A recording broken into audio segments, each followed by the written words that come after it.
If you didn't pick up the stuff from last week, I bought a few more copies, the syllabus and project and stuff. So it's only one page for today.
You didn't get it last week?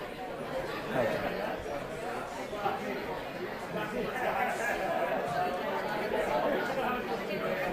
That's the only sheet from today. That wasn't the last week. Okay.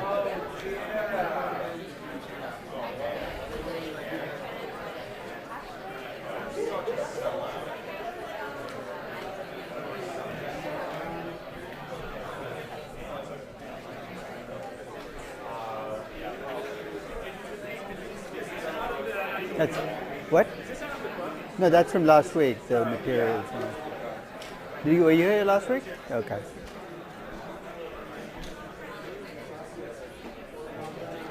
That's the only sheet from today.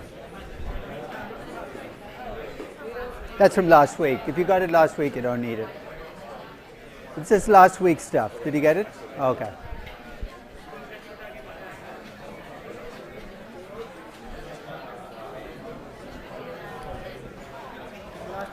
Yeah.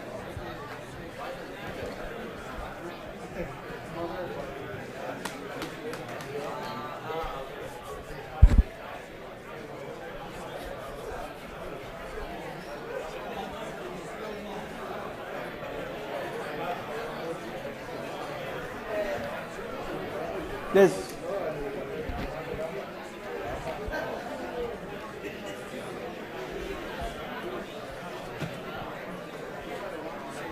Last week, yeah.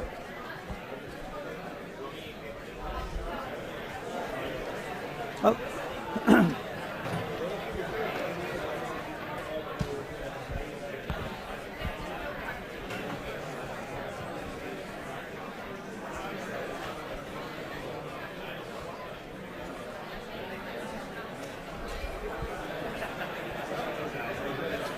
That's last week's stuff.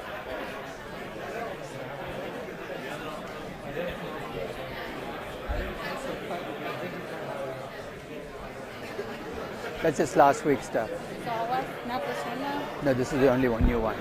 That's just last week's stuff. Same thing as last week. Oh. All right, well, I'll grab one. Okay, folks, let's get settled in.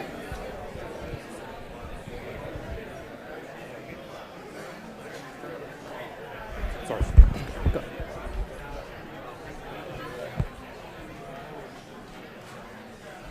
Okay, I hope everybody's in a group already. Who's not in a group yet? Keep your hands up. Okay, who's not in a group yet? Here's what I'd suggest. After class, let the group list get together. I sound almost biblical, right? And form some groups. I mean, I think that's the easiest way to do it. So after class, that's, I think, the best option. I did create the Google shared spreadsheet, but I had to close it to just Stern students. So if you have a Stern email address, you should be able to get on. The reason I had to do that is otherwise, like, I got 1,000 requests from people who are not even in the class saying, can I be in a group? I said, you can be in a group if you want, but I'm not responsible for your groups. So so if you try to get into a group quickly, but even if you're not in a group, doesn't mean you can't pick a company, right? They're almost two separate issues.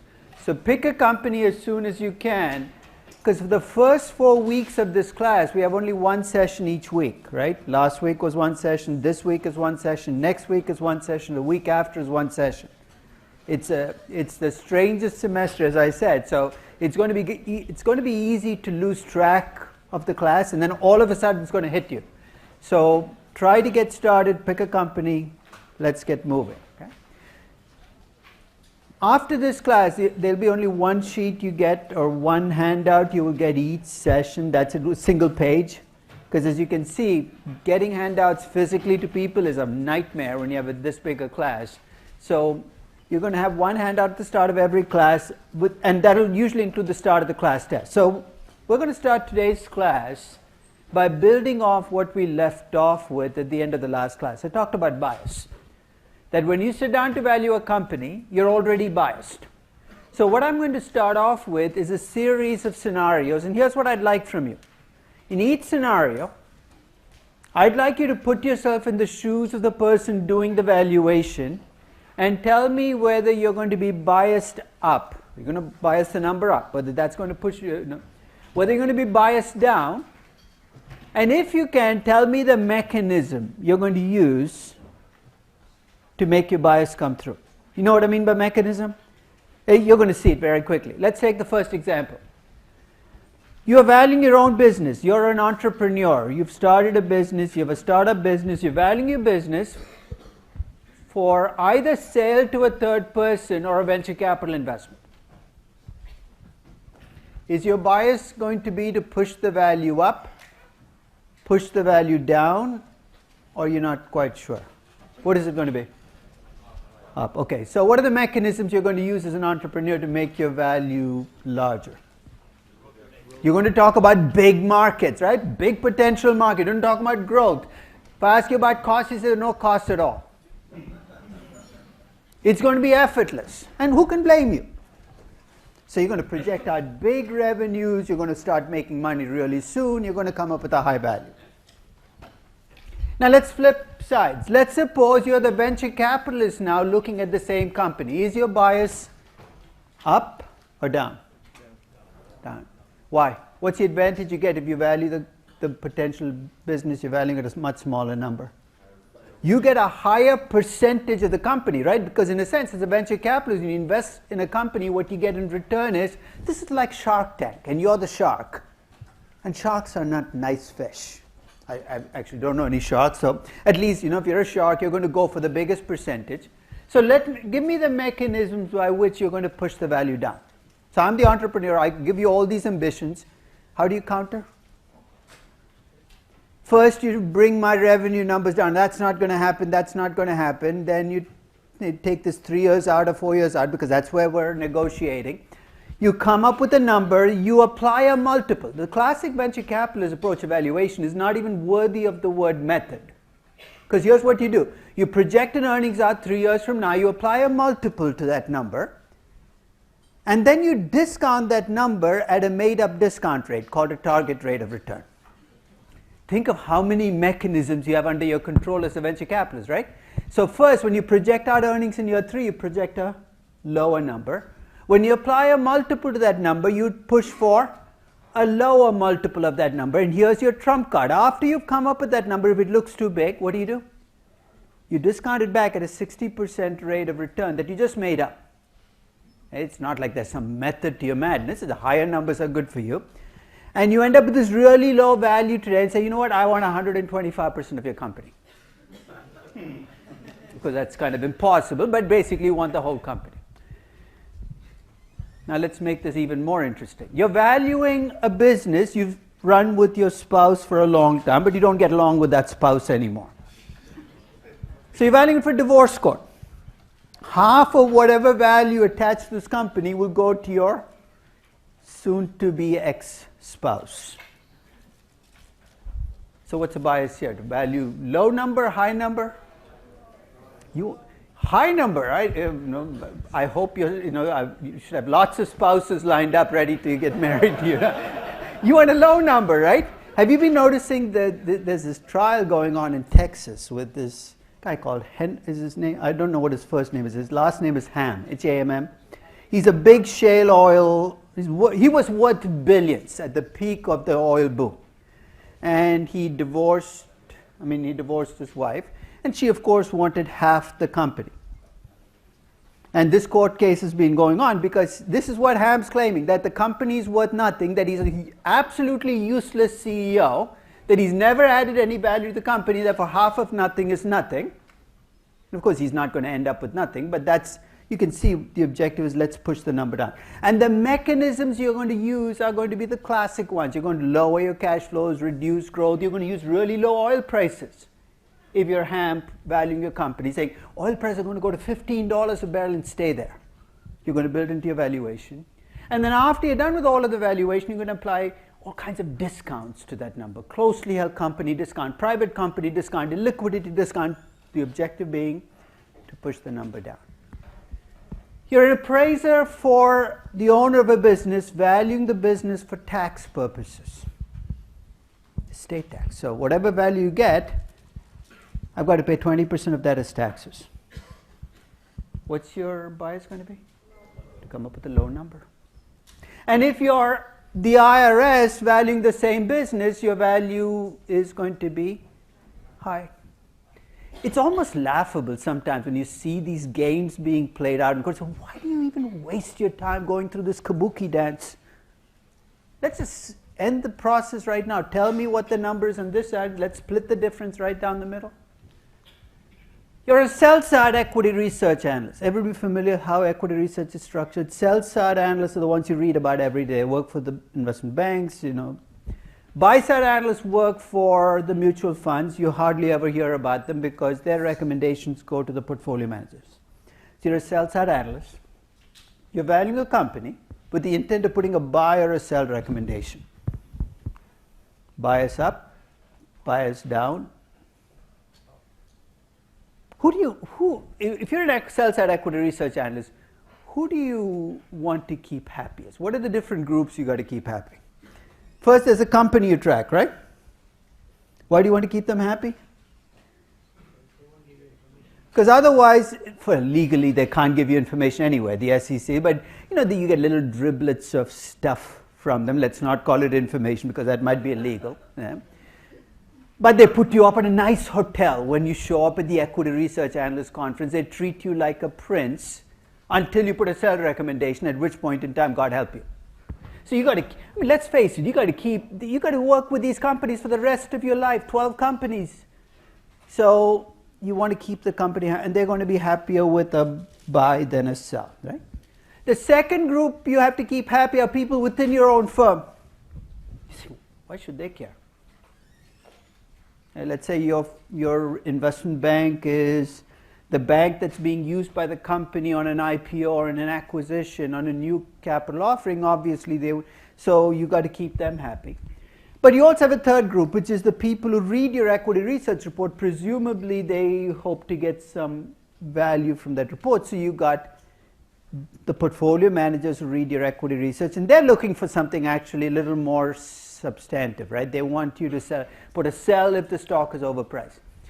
To me, this is one of the most delicate dances in valuation. Okay. I think the tilt, and we know it from the output, is towards more buys than sells. And if you're going to put a sell out, you don't ever say the word sell. You say weak buy, or you put a numerical system. We've moved the stock from 7 to 5, which means get out of the stock right now. But we can't say the word SEL. I mean, that's not allowed, so we're going to send you messages otherwise. The tilt towards buys is understandable in sell-side equity research, given the fact that you have to maintain good relations with the company, but it's got to be tempered a little bit by the fact that your portfolio managers will start losing all faith in you if they believe you're not credible. You're an M&A analyst working for an investment bank for the acquirer, and there's a key here. So you work for the acquirer in a friendly takeover valuing the target company. Is your bias up, bias down? Are you uncertain? Depends on who you're trying to convince, right? In a sense, you got to convince the target company stockholders that they're getting a good deal. You also have to convince the acquiring company, in this case, your own company stockholders, that they're getting a good deal. And the output you have to deliver is actually different for the two, but you have an overwhelming desire to get the deal done. Right? Everything else is a side story. I think your bias is going to be to push up the value as much as you can and say, look, we're getting a great deal. We can pay this price. We can pay a 30% premium. So if you work for the acquiring company, you're going to push the value of the target company up to justify the premium you're paying. So we got a great deal. And then they get somebody to sign a fair value opinion and move on. If you're the M&A analyst working for the investment banker for the target firm, what do you have to convince your stockholders? That they're getting a great deal as well? So this is one of those cases where everybody in the room wants the deal to go through. Nobody wants to tell the truth that the deal doesn't make sense if it doesn't make sense. So they actually have to push. So if you're the investment banker for the target firm, you've got to push the value down and say, look, they're overpaying. You're getting a great deal from the same transaction. And if I've actually had M&A deals where I've seen the same investment banker, this is actually very, very close to being unethical, be the investment banker on both sides of the deal. I have never understood. It must be two-faced in the true sense of the word, right? You got to convince the acquiring company stockholders they're getting a good deal and the target company stockholders are getting a good deal. But if you're the target company investment bank, you've got to convince your stockholders, look, this is the best deal you're going to get. They're overpaying by 30%. But they share an overwhelming desire that the deal has to go through. If it's a hostile acquisition, then the game changes a little bit. If you're the acquirer if you're the investment banker for the acquirer in a hostile acquisition, you want the deal to go through, but you also want to keep your stockholders happy, right? So you got to have a high value for one group and a low value for the other. Again, I'm not sure how you pull this off, but maybe the way you do this is you talk about synergy premiums, because you say only if this merger goes through will there be synergy premium. So that keeps the acquiring company stockholders happy, and then you show them the lower value without the synergy premium to the target company stockholders, saying you'd never get a price like this from anybody else. And if you're the target company's stockholders, what do you want? This is one of the few cases where the guy does not want the deal to go through, right? Because if you're the banker for the target company in a hostile acquisition, the very fact that it's hostile means you got to fight off the acquisition. There, it's pretty clear that you want to show people this is too low a price. Look, your value is much, much higher. Again, you can see the contortions that people have to go through because their motives have been soiled by who pays them. Let's finish the process up. You're a buy-side analyst valuing a company for your portfolio. So if you work for Fidelity, you're hired as an analyst. You're a buy-side analyst. So you value companies for portfolio managers. Let's say you're valuing a company. Let's give the company a name. You're valuing Apple for your portfolio manager, and your portfolio manager owns a lot of this company already. Let that color your conclusion. If you show this portfolio manager the stock is overpriced, you're telling him the truth, right? But who wants to hear the truth? I mean, you're a portfolio manager, you own a large amount of stock. What do you want? You want confirmation that you did the right thing? And if the portfolio manager shorted the shares, he wants to hear exactly what will confirm what he's already done or she's already done. In every one of these cases, you can see how bias determines what the end number is going to be. When I look at a valuation, I ask two questions. Who did this valuation? Who paid them to do this valuation? You answer those two questions, the rest of the valuation kind of falls into place, because once you've established the motives of the people doing the valuation, who's paid them to do the valuation, you don't have to dig through the details to discover which direction the valuation is going to be tilted. So the first and biggest problem in valuation, and to me the most overwhelming problem, is the problem of bias. And you tell me who pays you to do valuation and how much you get paid, I'll tell you which direction the bias is and how much the bias is. And I'll give you a story to back into how much bias affects valuations. This was about 20 years ago. So we're in the intro packet that you got last session. So this is about 20 years ago, a company called Lynn Cable. So it's a cable company. And AT&T had this option to buy 49% of Lynn Cable at an appraised value. So that's the way the option is actually written. So time for the option to be exercised comes about. AT&T goes out and hires Morgan Stanley to value Lynn Cable so they can buy the 49%. So you guys are going to be Morgan Stanley. You're working for AT&T, the buyer, and you have to value the 49% of Lynn Cable so AT&T can buy it. So you get to work valuing the company. Lynn Cable goes out and hires Lehman Brothers. I'm sorry to do this to you, but think of yourselves as pre-bankrupt Lehman Brothers. And you're doing the same thing that Morgan Stanley is doing, valuing the same 49%, but you're working for the seller.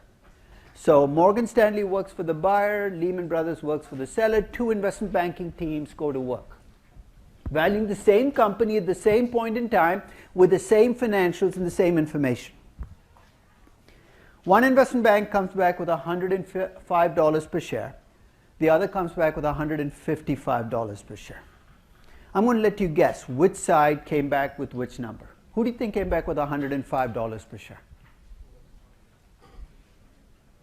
Morgan Stanley. And why? Because you work for the buyer. You had to come in with a low ball number. You came back with a 155 because you work for the seller and you have to come up with a high ball. You did your jobs. In fact, the difference was so large, they decided to call in a third investment banker. Why settle for 2 fees when you can have 3, I guess? And they call in Wasserstein Perella. You heard of these guys? I'm going to say something incredibly harsh about these guys, but I mean every word of it. These guys couldn't value a $20 bill in a brown paper bag if you put it in front of them. Single-handedly, this outfit brought down the practice of valuation about 6 notches, just by itself. They'd have invented some multiple. Enterprise value to cash in the bag, 3.3. Next thing you know, you'd be paying $66 for a $20 bill. But if you're Wasserstein Perella, you're right in the middle here, right? You don't want to piss off either side too much. 105, 155. Where's the safest place for you to be? 130, right? They came back with $127.50. I'm going to let you in on a little secret in valuation, but don't let it out of this room. If you're ever asked to value something, no matter what it is, never ever come back with a nice round number. Ever. Don't tell me the target price is $40. Tell me it's $38.87. It's amazing what that second decimal point will do in terms of creating an illusion that you actually know what you're doing. When in doubt, add decimals. The intimidation factor is overwhelming. In Excel, you can keep going. You can make the entire page one column with 50 decimals. But if you flip it around to the other side, when you see a lot of decimals, you know what? You should get really suspicious because people are trying to hide something behind those decimals. In most valuations, the value gets set first, the valuation follows. The more biased a process is, the less point there is to even doing valuation.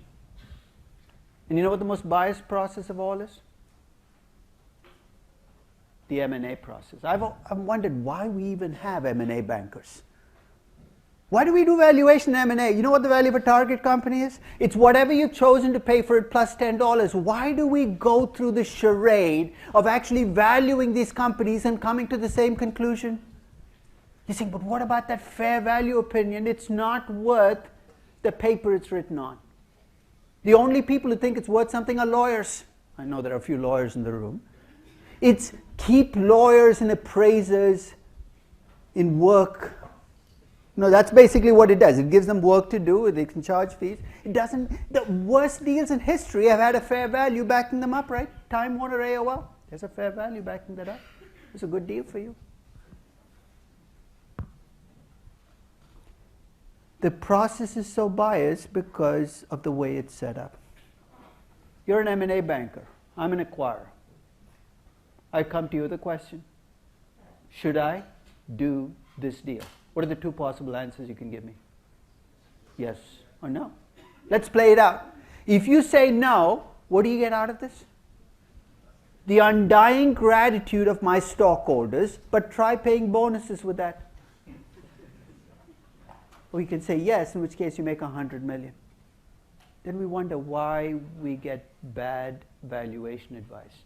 Asking a deal maker whether a deal makes sense is like asking a plastic surgeon whether there's something wrong with your face, right? What's the answer you're going to get? You're perfect already? You say your cheeks look too big, your lips look too thin. I mean, at the end of the process, he's got to find something, or she's got to find something wrong with your face to make money. The process is too biased. Unless you remove the bias from the process or reduce it, there is no point. The head of M&A at an investment bank called me about a year ago. And she said, no, can you come in and talk to my M&A bankers about valuation? I said, why should we waste our time? She said, what do you mean? They were smart bankers. I know it's nothing to do with the intelligence of your bankers. Your process is too screwed up. Nothing. What she thought was, if we teach these people better valuation practices, our valuations will get better. That's not the problem here. The problem is you've set up a process where the destination is driving the valuation. The deal making is driving the valuation. And who can blame them? It's not the banker's fault. It's the process's fault. So later when we talk about acquisition valuation, this is one of those things we're going to come back to. Is how do we reduce the bias? We can't make it go away. How do we at least reduce the bias so we can get fairer estimates of value out of this process? And the first thing we need to do is separate the deal making from the deal analysis. You cannot have the deal makers tell you whether a deal makes sense. It's bias 101. Let's move on to the second big misconception about valuation. If I do a good valuation, I'm going to get the right answer. We talked a little bit about this in the last session, about people who think that valuation is a science. You know when this process gets started? Very early in life. Around the age of 5, you go off to school. Teacher comes and puts a sheet of paper in front of you, 2 plus 2. You write 4. Got the right answer, you did everything right. You get any other answer, the reaction is, you got the wrong answer, you must have done something wrong. And this gets drummed into you all the way through school. If you do things right, you get the right answer. If you got the wrong answer, you must have done something wrong. And then you go off to college, and God help you if you go down one of those quant paths. Any engineers here recovering? No? No? So you get 4 or 5 more years. If you do things right, you get the right answer. Input, output, and then you end up in this class. Evaluation class. You all picked a company to value, right? Every semester I've taught this class. Like clockwork, around the 11th or 12th week, I can predict what's going to happen. A few people from the class, mostly engineers, will show up in my office. They'll come in and put a valuation down on my desk. So I'm done with the evaluation. Could you take a look and tell me whether I got the right answer? I don't even look at the valuation. I push it across the table back at them and say, I don't know what the right answer is. And you can see their faith in the system start to crack. So you're teaching this class, you don't know the value of a company? So if I knew the value of every company, why would I be teaching this class? All of Hawaii would be mine. Okay? Forget about Larry Ellison buying one little island. I'd buy the whole state. But at this stage, you can see the group splintering. One half of the group cannot handle the fact that there is no right answer. So you know what happens to them? They become fixed income people. Let's face it. It's a lot more comforting sitting there with a bond, right? The maturity is given, the coupon is given. All you have to worry a little bit about is the default risk. And if it truly makes you uncomfortable not knowing what the right answer is, stay in the bond market. There's a place for you. But the other half says, this is kind of fun. If you don't know what the right answer is, I can never ever conclusively be wrong. That's one of the great things about equities. You can never ever conclusively be wrong. You pick a stock, you ask me to buy it, it goes down 28 years in a row. You know what you tell me? Not a long enough time horizon. Stock goes bankrupt, the system got in the way, right? I think it's great not having a right answer, but psychologically, you got to be okay with it. Because In valuation, you can do everything right and you can get the wrong answer. In fact, it's not even can, you will get the wrong answer. But here's one of the great ironies in valuation. The more uncertain you feel about your valuation, the greater the payoff to doing valuation. Let me explain what I mean by this. I'll give you two companies to value, Procter & Gamble and Twitter. Which one's going to be easier to value? Procter & Gamble, we know what it does. It's got a business model, it's got financials, it's got a history, I can use all kinds of stuff. You can value Procter & Gamble more precisely than you can value Twitter. That's true for every person in this class. But then ask yourself a follow-up question. Don't ask yourself, how precise is my valuation of Procter & Gamble relative to my valuation of Twitter? Ask yourself, how precise is my valuation of Procter & Gamble relative to somebody else valuing Procter & Gamble? That's where the payoff to valuation is greatest, right? Is when you're most uncertain, is when your valuation is more precise than everybody else's. Which means your payoff to doing valuation is greater when you value Twitter than when you value Procter & Gamble, because most people are not even trying. You're going to hear these words over and over again in this class. Go where it's darkest. When you pick companies to value, go where it's darkest. That's where the payoff to valuation is greatest, because most people are not even trying. Uncertainty scares people. It's human nature. Just like bias drives valuations off the tracks, uncertainty drives valuations off the tracks, because we look for coping mechanisms with uncertainty. And those coping mechanisms include denial. What uncertainty? I don't see any. Autopilot. We try to figure out all kinds of ways of dealing with uncertainty that are not healthy. Hopefully, in the process of looking at uncertainty, we can look at healthy ways in which we can incorporate uncertainty into valuations. Which brings me to my third and biggest misconception, or third misconception about valuation, which is if I make my model bigger, it's going to get better. And it's so easy to build big models now, right? Just there with an Excel spreadsheet, you can start adding inputs, you can put macros on top of macros. Inputs come in, they never leave. Your model starts with 15 inputs and it has 25, 30, and God help you if there's a team in the basement of your company building valuation models for you. You know what I'm talking about? I'm talking about the Geek Squad, which is you hire these software people who write models, who love writing models, you send them to the basement. I don't know why. I guess they can't see the light of day, they become vampires or werewolves or whatever. And they love building models. The model gets bigger and bigger and bigger. By the time they're done, the model has 85 inputs to value one company. And they send that model up to your desk saying, from this day on, when you value a company, use our in-house model. Two things happen to these models. One is what I call input fatigue. You know what input fatigue is? I'll describe it. Some of you work during the summer and at work long hours probably will very quickly recognize this symptom. It's usually around 11 o'clock on a Saturday night when it'll hit you. You think you're done for the week, finally. You get ready to shut things down, go home. Your managing director, your boss, comes in and throws a 10K on your desk. Doesn't put it down, throws it on your desk. I want this company valued first thing tomorrow morning. Why? Sunday morning. It's his trial by fire. He wants to see how much you really want this job. Now, part of you wants to exercise your option to abandon. I won't describe this. It's a deeply satisfying option to exercise. It usually takes the form of you picking up the 10K, throwing it back in your managing director's face, and you do it yourself. That's a deeply satisfying moment. But it's followed by some deeply dissatisfying consequences, like not having a job. So you think about it. Then you remember the rent and the car payments and all the rest and say, okay, I'll value the company. With your in-house model, so you sit down with the in-house model, 85 inputs, right? You start entering the inputs very carefully. You get to the 15th input, the clock strikes midnight. You're not Cinderella. You wish you were. Where's my pumpkin? Let me get home. Okay? Then you look down, there are 70 more inputs to go. Your stomach drops. Look at the 16th input. It says, what was the inventory 5 years ago? Part of you wants to go look it up, but that part's too exhausted to get out of the chair. The other part says, enter a random number, let's move on. And it's amazing how quickly the random numbers roll on, right? And before you know it, you're done. 70 random numbers, 15 numbers you thought about. The scary thing is when the output comes out, it all looks the same. That input you toiled hours over, random numbers all start to swim together. And here's another little secret in valuation. You're valuing a company with a lot of random number inputs.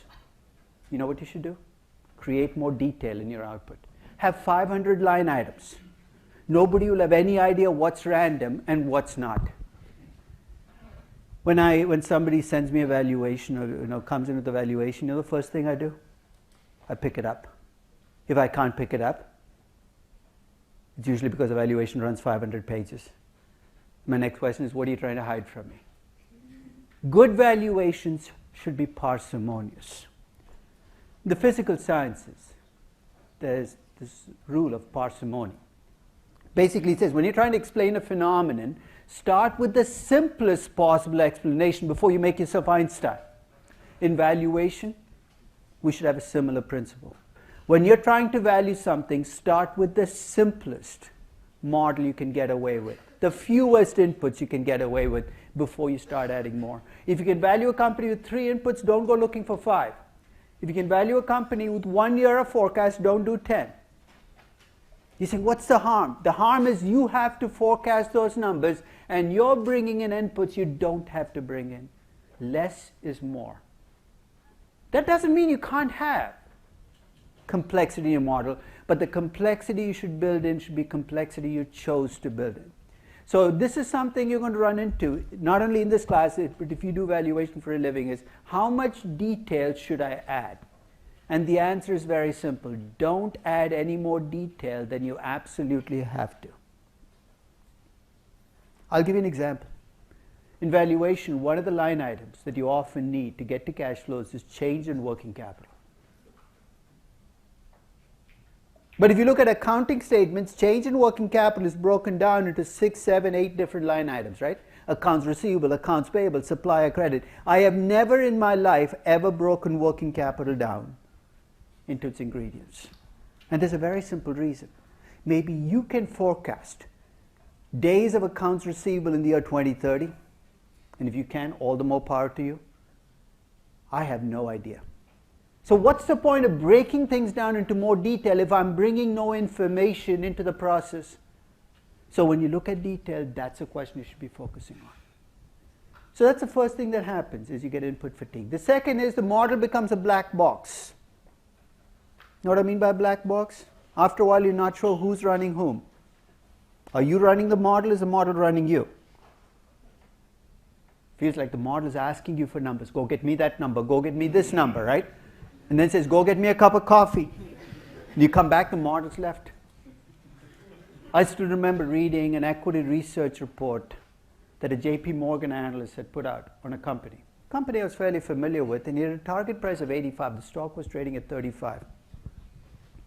So I was curious, why did he come up with this high number? So I called him. I said, why do you think this company is worth so much? He said, I didn't do it. I said, what do you mean? Your name's on the report, it says $85? He said, I didn't do it. So who did it? He said, ValueMac did it. I said, who the heck is ValueMac? He said, that's our in-house valuation model. So what did it do? Sneak into your office in the middle of the night, value the company, and leave it on your desk? But you know what he was trying to tell me, right? We have this incredibly complex model. I fed numbers into the model. Something happened inside the model. A number popped out on the other side. It's amazing how many people value companies using models where things happen inside the model and they don't even realize what's happening. Most of you know that I have spreadsheets that basically give you the template for valuing companies. And there will be a few of you who will email me saying, am I allowed to use your spreadsheet to value a company? Absolutely, on one condition. Here's what I don't want to see in your final report. Here are the words. The Demodern model valued the company at. Then all bets are off. Because you know what you're trying to do, right? You're saying, you did it. Your spreadsheet did it. It's not my fault. If you use my spreadsheet, take ownership of it. There are no macros in it. There are no hidden cells, no protected cells. You can go in and mess it whatever you want to mess up. I'll give you enough rope to hang yourself, because hopefully in the course of the class you will not hang yourself. But make it your spreadsheet. Make it your model.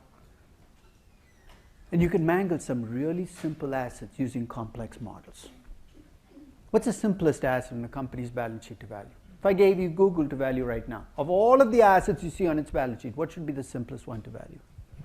Cash, right? You might not believe this, but every week I get at least 2 or 3, maybe more emails from people I don't know. I get lots of emails from people I don't know, but these are very specific. Claiming to have built a better model to value cash. They want me to look over the model. So here's how the emails will go. Professor Deodorant. It's amazing what Microsoft Word spell check does to my name. I actually tried this out. Type in deodorant, turn on spell check, it turns into deodorant. I'm not, see, at least I smell good. So, okay, it could be a lot worse, right? I've spent the last 6 months of my life building this model to value cash, to which my response is, what an empty life you must have. Then at the bottom of the spreadsheet, there'll be this little attached spreadsheet, cashvaluation.xls. Can you take a look at it? I've actually programmed the F7 key on my laptop to respond to these emails. I hit it. You know what it says? Have you tried counting it? It works with cash, 20, 40, 60, 80.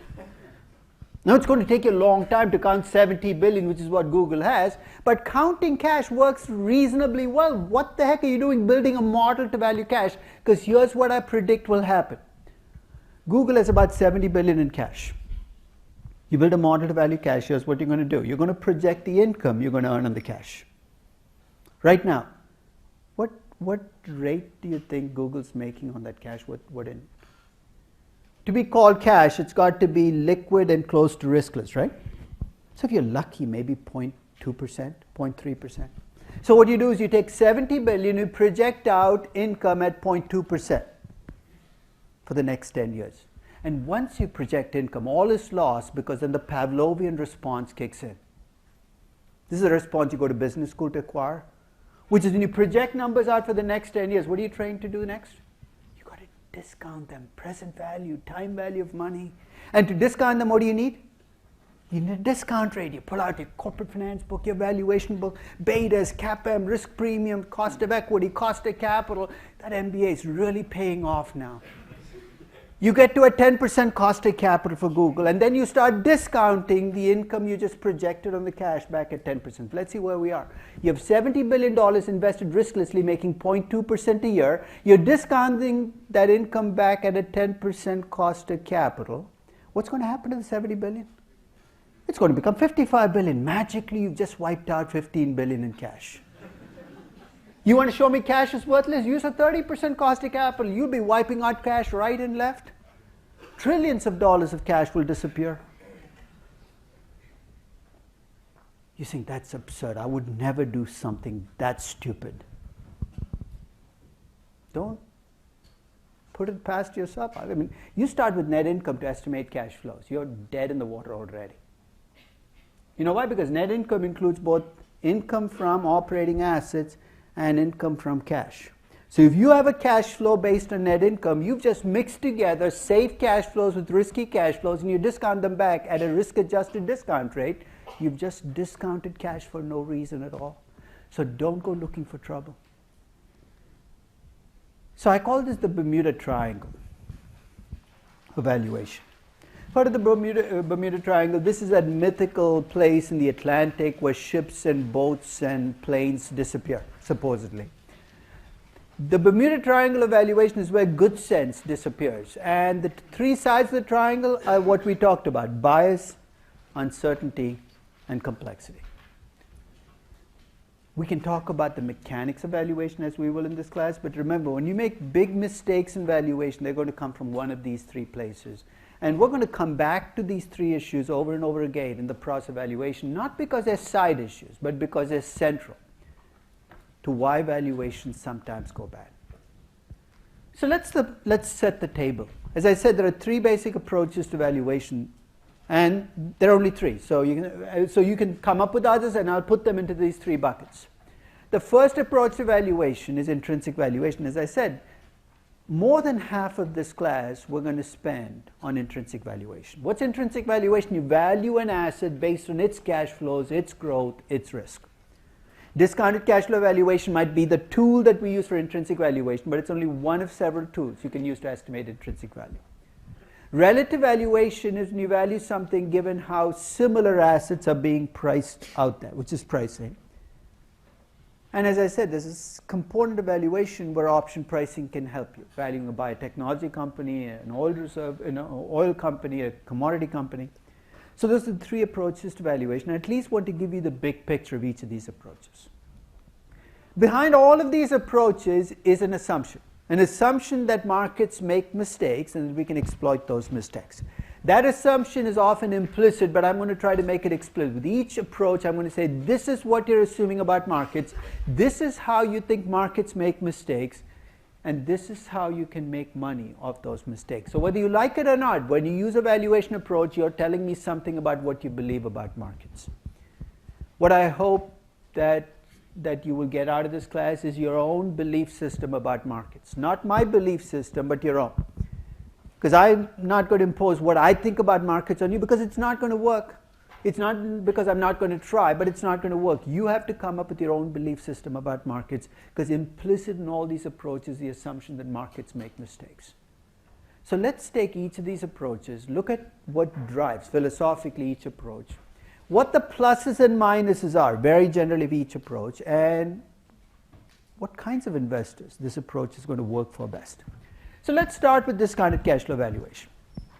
Very simply put, the discounted cash flow value of an asset is the present value of the expected cash flows on it. It's that first class we all get in finance, right? Projected cash flows, you have a discount rate, you get a present value. So that's the basis for discounted cash flow valuation. And when you use a discounted cash flow valuation approach, philosophically, here's what you're trying to do. You're trying to estimate the intrinsic value of an asset of a company. I liken this to the search for the Holy Grail. For centuries, people have been looking for the Holy Grail, right? You've seen the Raiders of the Lost Ark, the whole expeditions go off and such. How many people have found it? None that we know of, but we keep looking. Because once we find it, it's going to be amazing. Intrinsic valuation is a little bit like that, because in intrinsic valuation, you never get to see the intrinsic value. Nobody knows what it is, but we keep trying. We keep the faith in intrinsic valuation. We assume that by using these discounted cash flow models, we're getting a glimpse of the promised land. And if you break down a discounted cash flow model down, no matter how complicated it is, there are three ingredients that you will see. You'll see expected cash flows, you'll see a discount rate, and you'll see a life for the asset.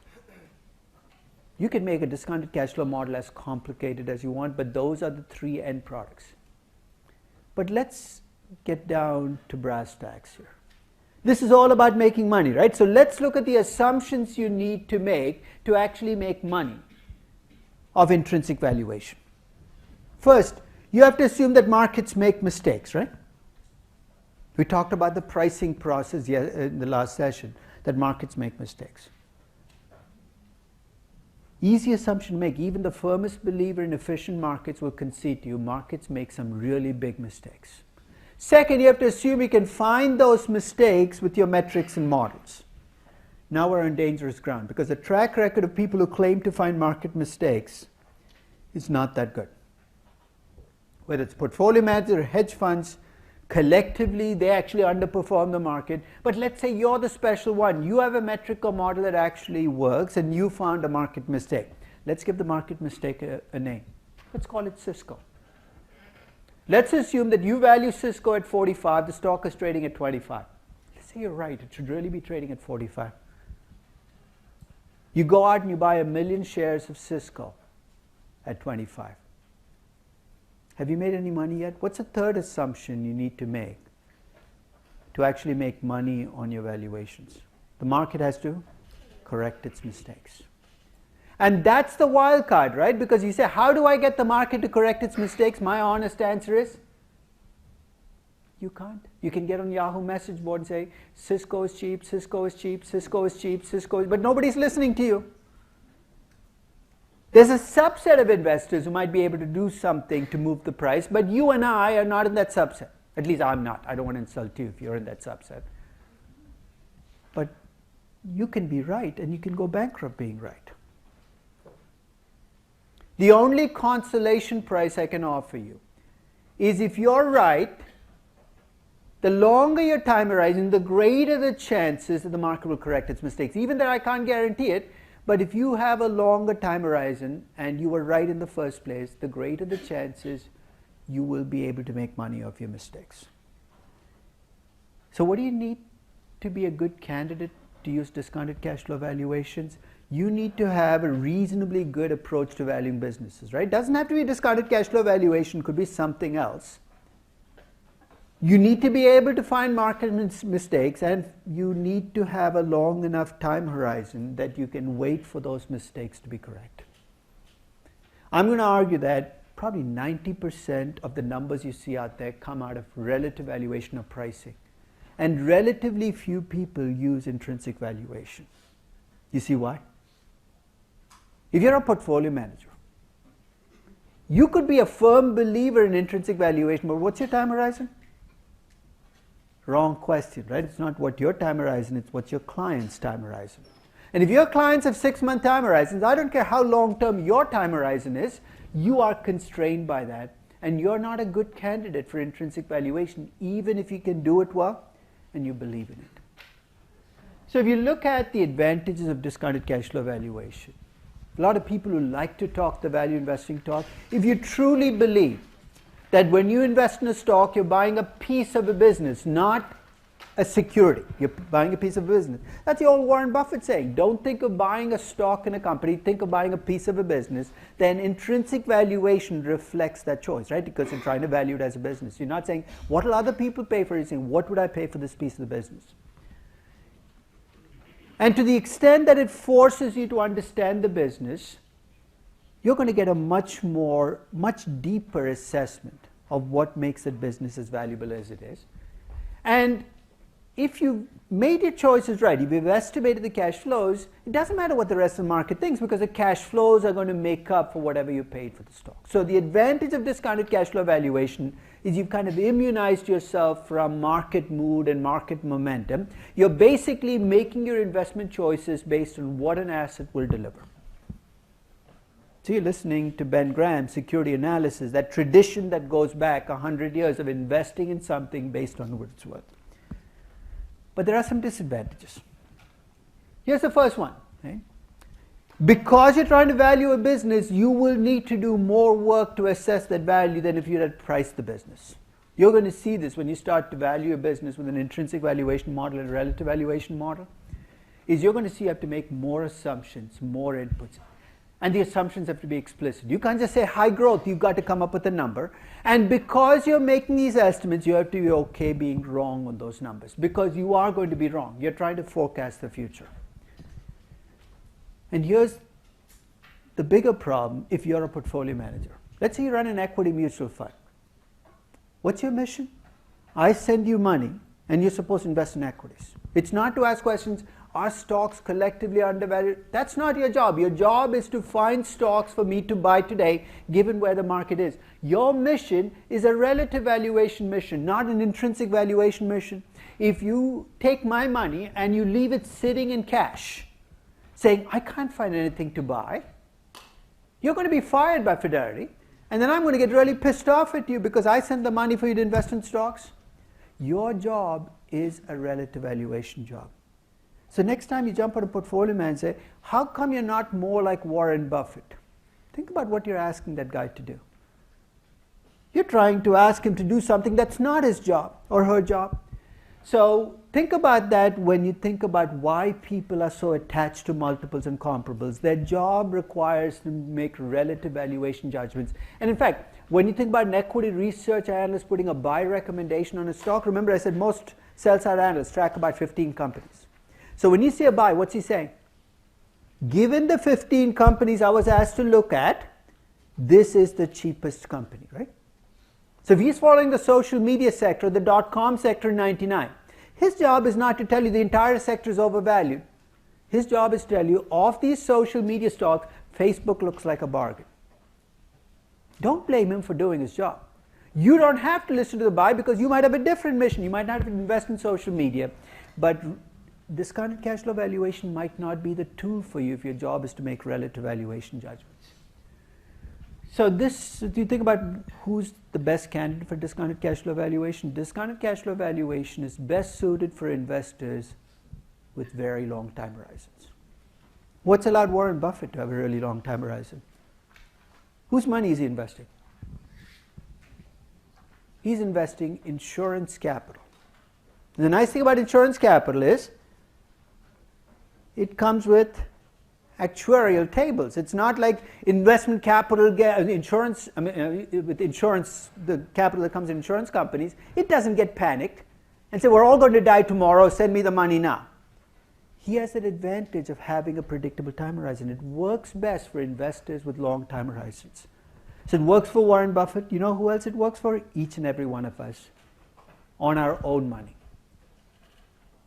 Why? Because the only person you have to answer to right now is probably yourself. And be kind to yourself. And if you get married, my suggestion is you can go into your online brokerage account and make your statements paperless. Good idea. I did it about 6 years ago. This way my wife never gets to see what's in our portfolio. So she has no idea that we bought a stock 5 years ago that's been going down every single year. But it's a point I try to make. It's one advantage you and I have over the largest portfolio manager in the world. We're answering to one client ourselves, and we can have long time horizons if we choose to have those long time horizons. But here's the added bonus if you can bring it to play. What did I say the third leg was? You have to get the market to correct its mistakes, right? And I said for most of us that's going to be difficult to do or impossible to do. But what if you're Carl Icahn? What does he do right after he buys a stock? He doesn't go hide in a corner. He's on CNBC. He's on Bloomberg. He stops and I think he's on Times Square, 42nd Street at the corner saying, buy. So he's everywhere, right? And you can see what his agenda is. Essentially he says, I just bought the company. I want to get you to buy the company and push the price up. So if you're Bill Ackman buying Procter & Gamble or Mondelez, you get a bonus, which is the minute you do it, the Wall Street Journal picks up the news that you bought it. Other people then go and buy it, and in the process they push the price up towards a value, and you act as your own catalyst. That's what activist investors have as an advantage that the rest of us might not have, that allows some of them, not all of them, some of them, to actually invest based on intrinsic value. So discounted cash flow valuation, that's the big picture. Let's talk about relative valuation. Relative valuation, you value an asset based on how similar assets are priced out there. So it's really pricing, not valuation. And philosophically, you've given up on this notion of intrinsic value. You say, I don't care to know what value is. I don't care what value is. I'm just going to price the asset. And we break down a pricing. Here are the three pieces you will see. First, you will see a standardized price. What I mean by a standardized price is you'll see a PE ratio, price to book, EV to EBITDA. Multiple is a standardized price. You'll see comparables. Other assets you claim are just like yours. And then you'll see a story. Every relative valuation, that's basically how it's constructed. And in relative valuation, here's what you're assuming about markets. In intrinsic valuation, I assume that markets make mistakes and correct them over time, right? In relative valuation, I assume that markets are right on average, but that they're wrong across companies. It's a very different view on market mistakes, but you assume that those cross-sectional mistakes disappear over time. So we're two different views on how markets work. And the advantage of relative valuation is it is simpler to do in one sense, because it is you are working with fewer inputs, but that can be deceptive, as you're going to see later in this class, is even though you make fewer assumptions when you use PE ratios, or price to book, or EV to EBITDA, you're making a lot of implicit assumptions. Let me explain. If you tell me that your stock is cheap because it trades at a PE of 12 and the average for the sector is 15, you know what you're implicitly assuming? That the growth in your stock is similar to the growth in the sector. The risk in your stock is similar. You don't state those assumptions. They're implicit rather than explicit, but fewer explicit assumptions. You're also much more in sync with the market when you do pricing, right? Why? Because everything is scaled to the market. You're never going to tell me all social media companies are expensive. Why? Because you're comparing them to each other. Something's got to be cheap. It might be 80 times revenues, but 80 times revenues is cheap if everything else trades at 150 times revenues. So you're going to be always able to find a buy recommendation if you're an equity research analyst, to buy stocks if you're a portfolio manager. And finally, in relative valuation, the game you're playing changes. It's not about being right about overall value, it's being right about the next incremental information you get about the company. Sounds fancy, right?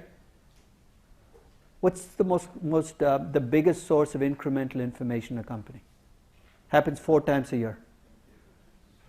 Around every earnings report, you become a master at playing the earnings report game. Will the earnings be greater than expected or less than expected? Because it's a pricing game. You really don't care about value, you care about changes in price, right? That's how you make money.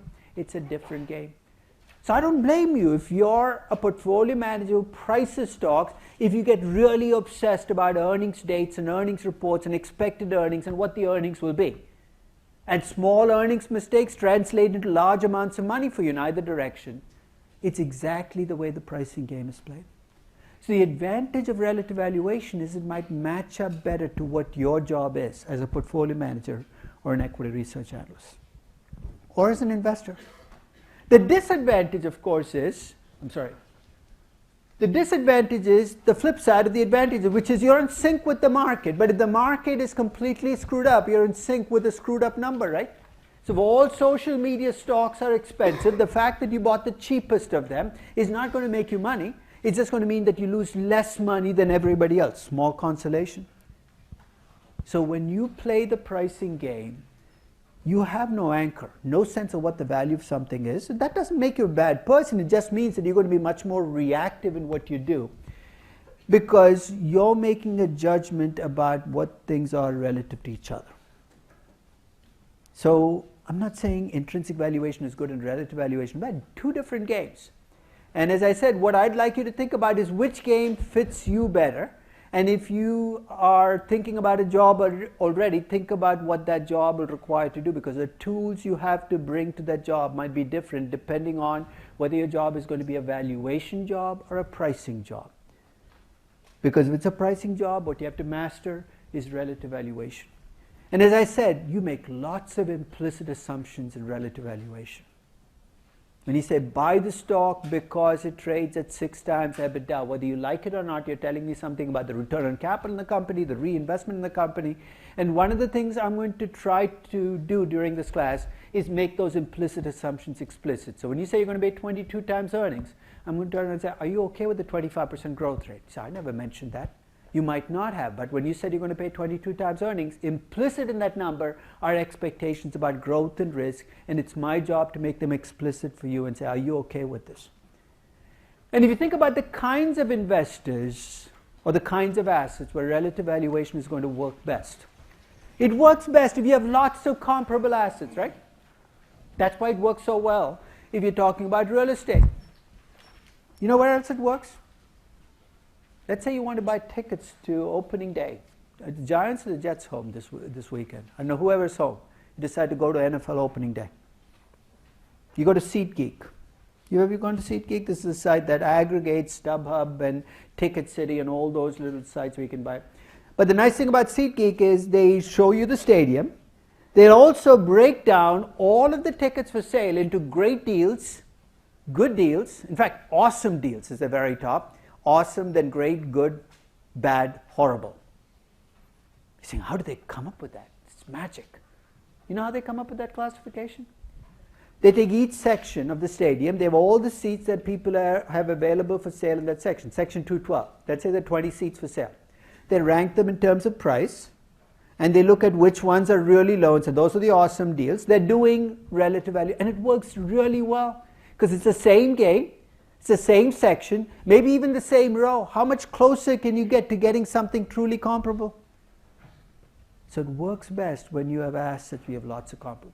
It tends to start to break down when assets are unique. If I ask you to price a Picasso, all you have to do is find 100 other Picassos that have sold in the last month. Well, good luck to you on that one. Because one Picasso might sell once every 5 years. You're saying, well, maybe I can use a Chagall or something. But you can't compare as easily. It's more unique. And you know what? There are some companies that are closer to Picassos than they're to SeatGeek, right? If I ask you to price Apple, what do you compare it to? What business is it in? It's not in the computer business, it's not in the entertainment business, it's not the smartphone business.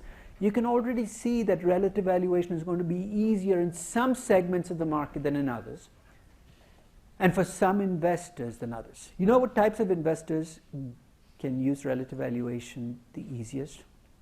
What do we say we bet on relative valuation? The market overall is right, but that individual stocks are mispriced, right? Some are overpriced and underpriced, and you make money how? When they move to their correct pricing. Now, if you're a long-only investor, which is what most mutual funds are, then you play a one-sided game. You have to find underpriced stocks, and they make money as they move towards the average, but if the entire market is overvalued, you get screwed, because if the market drops, then you... But if you're a hedge fund, what's the advantage you get if you're a true hedge fund? You can buy the underpriced, you can sell the overpriced, and you make money as they move towards the mean. And even if the market is mispriced, you're okay, right? Because you make money on relative pricing judgments. You can argue that if you're really good at pricing, then you can adopt a long-short strategy. You can take advantage of it. So don't rule out pricing. There are a lot of people who think of pricing as this lesser method of putting a number to a company. Not really. It depends on who you are as an investor and what your strengths are. Now, one of the detours we're going to take is we're going to talk about valuing a company based on the assets it has. Okay? In particular, we're going to look at three versions of this. One is what I'm going to call liquidation valuation. We don't do that very often in a regular class, but sometimes I might come to you with a business and say, look, I'm planning to shut the business down. What do you think I'll make in liquidation? And the difference here is you're going to take each asset you have and try to sell it for the best price you can. Okay? You also have what's called sum of the parts valuation. When analysts use this, they make it sound like they've done something dazzling. Sum of the parts valuation, what you do is you break a company down. Let's say it's Sony, into 5 or 6 or 8 different businesses.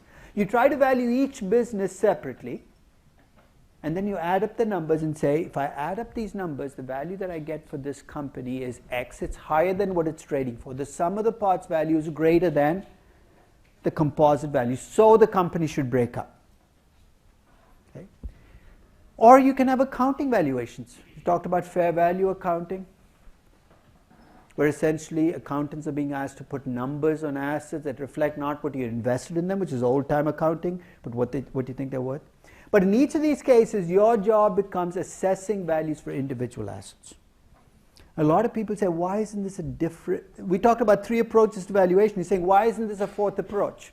And here's why I don't think it's a 4th approach. If I ask you to do a sum of the parts valuation of GE, what do you have to do? You have to break GE down into 26 businesses, and you have to put a number on each business, right? And what are the 2 ways you can put a number on each business? You can do an intrinsic valuation of each business, cash flows, discount rate, or you can do a pricing of each business. You can take each business's EBITDA multiplied by an EBITDA multiple. In other words, you have to do an intrinsic valuation or a pricing to get to a number. So a sum of the parts valuation, again, you're going to come up with this choice. So later in this class, when we get to sum of the parts, you're going to see that it's not a different way of thinking about valuation. It's just a different way of applying existing valuation approaches. So we'll come back and address that, but essentially you can see where we're heading with this. So I'm going to ask you a question which is unfair, absolutely unfair, because the class has just started, you haven't done intrinsic valuation, you haven't done relative valuation.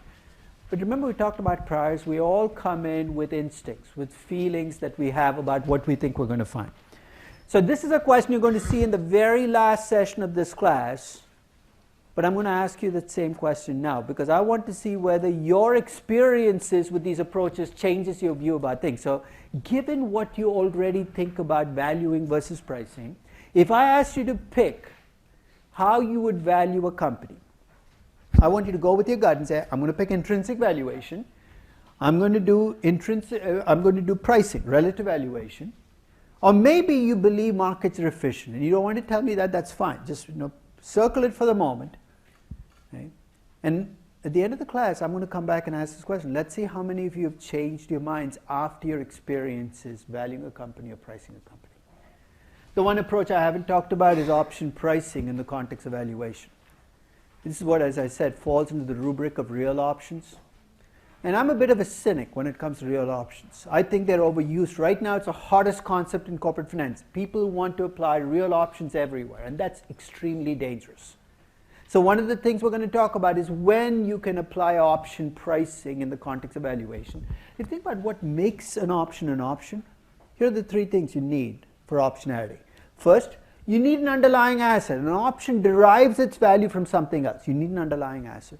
You need a contingent payoff, right? That's the nature of options. Something has to happen for the payoff to kick in. And third, options usually have finite lives.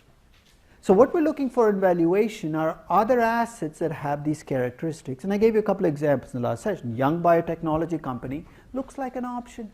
The underlying asset is the drug that's working its way through the pipeline. What's the contingency?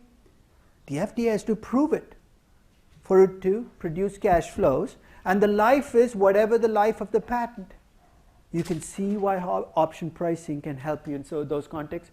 And I'm actually going to use payoff diagrams, something we use at the start of option classes to kind of illustrate these examples of options.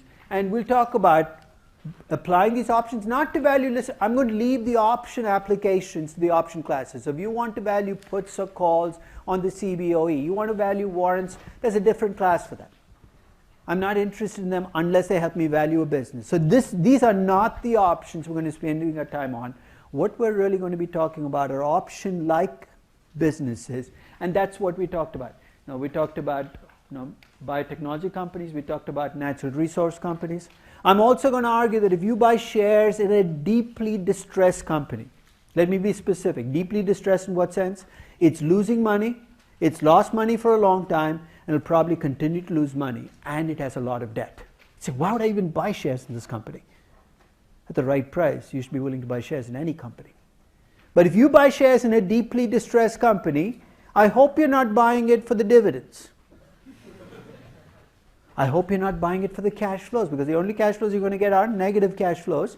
You're buying it for the same reasons you buy a deep out of the money option. Right? Most of the time, what's going to happen to your investment in a deeply distressed company? It's going to go to zero. But if it turns around, your 25 cents or 50 cents could become $15. So imagine investing in Continental Airlines in 1992. The shares were trading at $1 per share. Why? Because the company was deeply distressed. 3 years later, those shares were trading at $52 per share. How many investments do you make where you get 5,200%? Or 52,000% or whatever it works out to as your return. So we're going to actually apply option pricing to value shares in deeply distressed companies, because every other valuation approach you try will not work, because you're not buying cash flows. It's not a relative valuation. You can't price it. Price it based on what? So we're going to talk about using this to actually to extend the reach of valuation. In fact, I'm going to take one final frontier where I think we're going to kind of get to the very edge of valuation. And this goes with what the email I sent you about big markets last week, where you see people saying, well, my company's worth a lot because we're in the online advertising market, because we're in the cloud computing market, because we're going to China. We're going to talk about why there might be an optionality there, and why you might pay a premium for Twitter because it has 304 million users, allowing you to enter the online advertising market. Not any premium, but we're going to talk about attaching a number to it. So the advantage of real options is that it'll let you attach a number to companies that you otherwise are going to give up on. Discounted cash flow models are not going to work. Relative valuation models are not going to work. It's going to give you a framework for thinking about companies that otherwise are almost untouchable with valuation. The disadvantage is every option pricing model we actually have was designed to value listed options, which are much more short-term, on underlying securities that are actually traded, and we're extending that reach. Let me give you an example. It said a patent can be valued as an option. However, a patent has a 19-year life or a 17-year life. It's not short-term.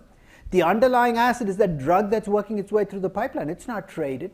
So many of the inputs we take for given in option pricing models become much more difficult to estimate, and the assumptions become much more tenuous with option pricing models. So we're going to talk about applying option pricing models, recognizing their limitations, but also recognizing that what you really get out of this is a new perspective on why you might pay a price for a company that other people look and say, that's a basket case company.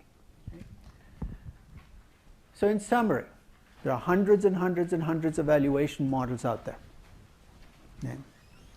But they can be put into one of these three buckets: intrinsic valuation, relative valuation, or a real options model.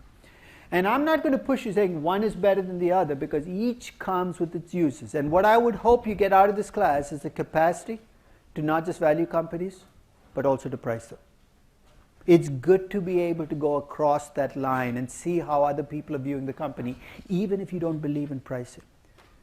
So that's the big picture. It lays the table for what's coming. Let me get started on the intrinsic valuation. I know we won't get very far, but at least want to get the process underway. So this is actually the first lecture note packet. If you haven't bought it yet, it's at the bookstore, so get to it whenever you can, because starting next session, we're going to be into the first lecture note packet. So the essence of intrinsic valuation, as we've said, is you're trying to value an asset based on its cash flows, its growth, and its risk. Discounted cash flow valuation is not the only way to estimate intrinsic value, but it's the most widely used approach to estimating intrinsic value.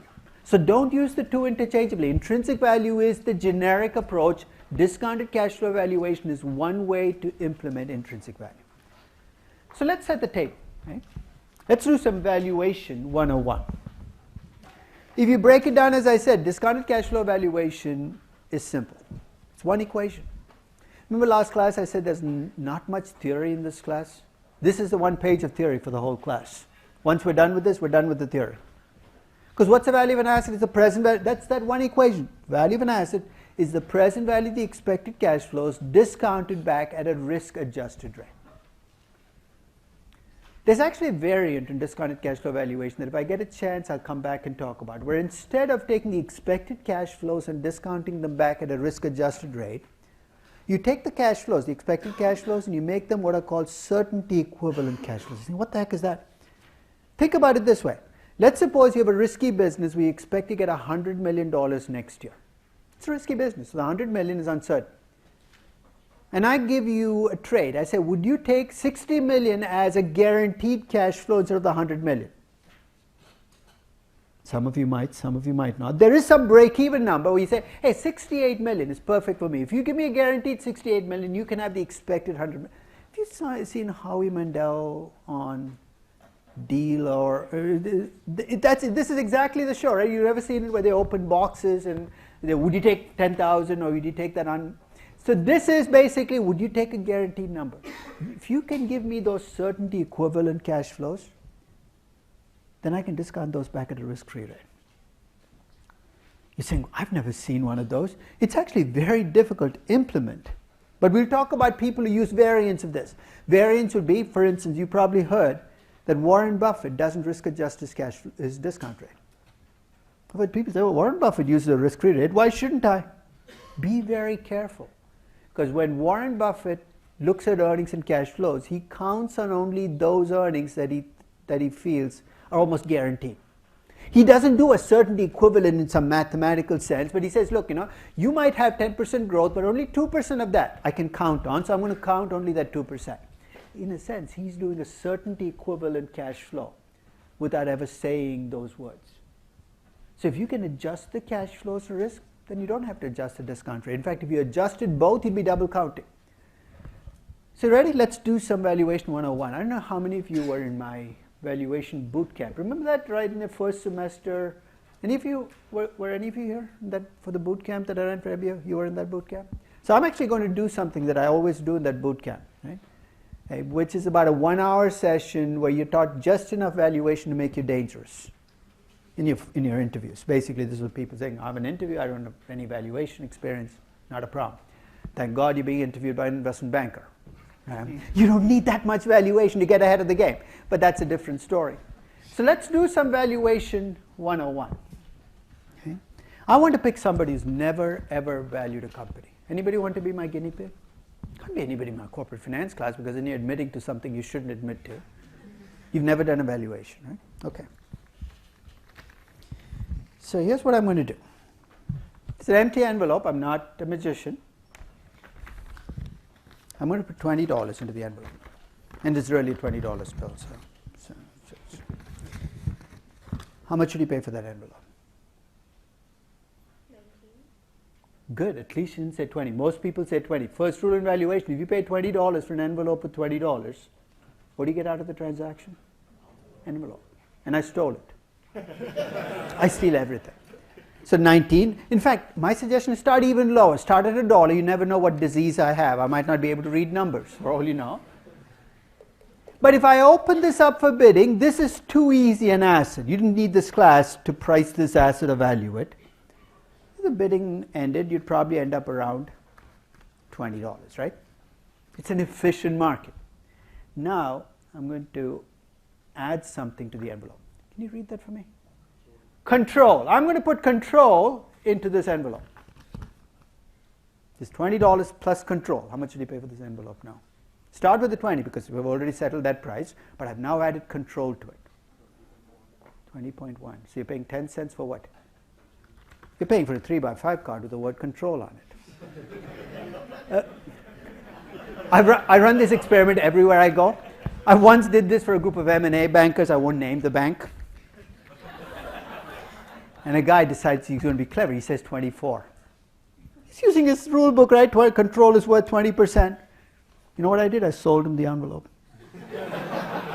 That was a really profitable day for me because he paid $4 for a 3x5 card, also stole it. Right? In fact, in the back it says plus 20%. Say congratulations. You kind of get where I'm going next with this. Any people planning to go on M&A here? No, it doesn't matter. You don't want to admit to it after I've said all these mean things. What does it say? Synergy. Oh, the big word. Okay, I'm going to put that in there. How much should you pay? It's got control and synergy in there. Still only $20, right? 3x5 card with the word synergy. Marketing people get excited. What does it say? Brand name. Brand name. Oh, that's big in marketing, right? I put that in there. Another 3x5 card with the word brand name in it. Nothing added, nothing taken away. I'm not even going to add the last two cards, but I'll tell you what's on them because these are the words that used to work in terms of demanding a premium for something that doesn't deserve a premium. The first, of course, is the word that I absolutely hate, that you've heard me use in corporate finance, which is strategic. Strategic to me is the most dangerous word in business. It basically means the numbers don't fly, but I really, really want to do this. Right? Strategic deal is a really stupid deal. You shouldn't even. A strategic buyer is a stupid buyer. Another word for a stupid buyer. Or here's the other word that used to work in terms of demanding a premium. What does it say? China. For a decade now, that's been the wild card. If nothing else works, you throw in the word China. Oh my God. Billions of people, add 3 zeros to the revenues, 4 zeros to the income. I call these weapons of mass distraction. You know why? Because they show up after the numbers have been crunched. And what are people wanting you to do? They want you to pay more than the numbers say you should be paying, saying it's okay. It's strategic. It's China. If you can put them all together, make it a strategic investment in China. Then you get all, really excited about it. But to show you how dangerous this game can be, in the last 2 months, China has gone from being a plus to a minus. All of a sudden, you've got a China exposure. I'm worried about you. I'm not giving you a premium. So that leads me to my first proposition about intrinsic value. I call it the IT proposition. If it does not affect the cash flows and it does not affect the risk, it cannot affect value. What's it? You name it. Control. So I'm not saying control doesn't have value. In fact, what's the value of control? That you think you can run a company better than the existing guys, right? So if you tell me that you value control, I have some very specific questions. What are you going to change in this company? And if you tell me what you're going to change, I can show it in the cash flow, show it in the risk, come up with a change in value. I'm not saying synergy is pointless. I'm saying if you have synergy, talk about it. Tell me what's going to change. Higher revenue growth, lower cost. I'll bid in the... So for it to have an effect in value, it's got to affect either the cash flows or the discount rate. Second follow-up proposition, and I call this the duh proposition. I don't get the right amount of contempt on the word duh here because my daughter is perfect at this, especially when she uses it on me. I mean, I have 4 kids, and with each of them I noticed this very interesting development. Around the age of 2, they thought I knew everything on the face of the earth. They'd ask me questions like, Dad, what's the meaning of the universe? And I'd make up an answer. Before Wikipedia, you could do all kinds of stuff and get away with it. And they can't read it to either. So that's the great thing about 2-year-olds. Around the age of 3, though, they go to bed one day thinking you know everything. The next day they wake up and you know less than you did the previous day. And it's downhill from there. You get stupider and stupider and stupider and stupider. And around the age of 16, you're now the stupidest person walking the face of the earth. And this was when my daughter got to the age of 16. I was now officially the dumbest, stupidest person on the face of the earth. At a dinner table, topic of conversation would come up where I thought I would have something to contribute. I'd open my mouth. My daughter would sit across the table from me. She'd look at me and say, Dad, duh. And I'd shut my mouth. For 2 years, I didn't talk. Right? Finally, I seem to be recovering in her intelligence scale up, But the duh proposition is related to those emails I get from people saying, I'm valuing a money-losing company. I expected to lose money forever. What valuation model should I use to value this company? Which I feel like slapping the person around and say, wake up. Okay? So if your cash flows are going to be negative forever, what the heck are you doing paying for the company? So for your asset to have value, its cash flows will be positive at some point in time. And the final proposition is for those of you who estimate cash flows for your company and end up with a negative number, don't give up yet. If your company has negative cash flows up front, the world hasn't ended. As long as you can get disproportionately large positive cash flows in the future. So if you're valuing Uber, try the valuation of Uber. You're going to see negative cash flows up front. You should, but that's okay. So as we go through this class, all we're going to do is animate this one equation, come up with better ways of estimating cash flows and better ways of adjusting for risk, and hopefully we should be able to value any asset out there. So I'll leave you with that. I'll see you a week from today, is that right? Like the next Monday we have no class.